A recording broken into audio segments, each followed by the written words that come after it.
La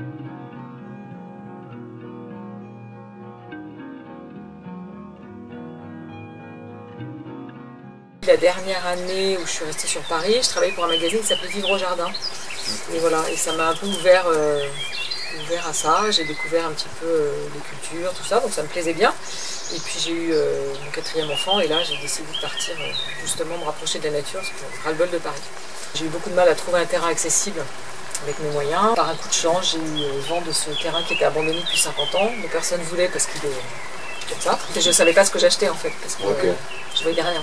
J'ai commencé à débroussailler et là je me suis dit, youpi, il y a des restants quand même qui étaient déjà créés, donc c'était plus facile pour cultiver. Puis après, ça a été un petit peu long parce qu'il y a eu plein de démarches, parce qu'il fallait que je m'installe donc comme exploitante agricole pour avoir le droit de construire ma maison. Parce que c'était un terrain agricole, donc il fallait être exploitant agricole. Et je voulais faire des ateliers pour les gamins, pour les vacances scolaires, les mercredis, les jours de congé, tout ça, avec potager, atelier cuisine, etc. Et finalement, je me suis dit, bon bah ici, je peux faire la même chose, mais en plus grand.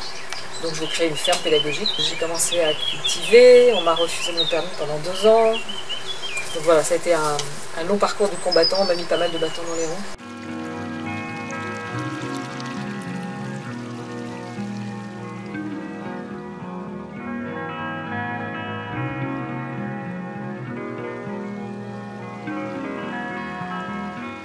Alors en tout, j'ai 1,5 hectare à peu près, 13 000 mètres carrés. J'ai pas tellement eu le choix parce que moi en permaculture je voulais vraiment faire des zones comme on fait habituellement. J'avais pas le choix à la maison, j'étais obligée de la faire là-haut, on m'a pas autorisé à la faire en bas. Donc autour de la maison il n'y a pas de terrain, donc j'étais obligée de décaler. Donc, normalement le potager doit être à côté de la maison en zone 1, là il est plutôt en zone 6 on va dire. Mais bon. À part ça, la maison ça reste quand même le côté privé, finalement on vit plus en bas, donc le zonage n'est pas si mal à côté de la cuisine d'été. Au départ j'avais tout en bas du terrain, j'avais des grandes restantes et là j'avais 7000 mètres de culture, j'avais mon AMAP.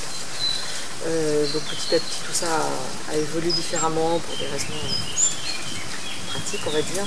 Du coup je me suis concentrée sur ce potager là et bientôt une prochaine butte qu'on va faire ensemble. Et j'essaye depuis quelques années de faire mes graines qui s'adaptent vraiment à ce système-là, où on arrose si possible peu. Et puis l'idée à l'avenir, c'est aussi de pouvoir quand même peut-être faire d'autres potagers, à condition que je trouve des gens pour aider, parce que toute seule encore une fois, je pourrais pas. Mais peut-être créer une petite banque de graines, sans prétention, on va pas un truc énorme, mais histoire de pouvoir les partager justement quand on va faire nos missions humanitaires. Il y a 3 lodges sur la parcelle, pour essayer de distancer les uns des autres. J'en mettrai pas plus parce que j'ai envie que les gens qui viennent se sentent vraiment en pleine nature et voilà, un petit peu sauvage. Si on en met plus, il y a un petit peu moins d'intimité. Alors le poulailler, il a changé de place au moins 3 fois. Ouais. Et je suis passée de 80 poules à 6 poules parce que les renards, les fouines, enfin, on a tout le monde qui vient. Donc là on va faire un bunker. Un bunker. On va essayer de le faire esthétique. On fera un béton. Mais un bunker pour que personne vienne les manger. D'accord. Voilà. Bon bah... Vous voulez savoir ce que vous mangez à midi ou... Ouais, on mange quoi à midi. En tout cas ça sent bon.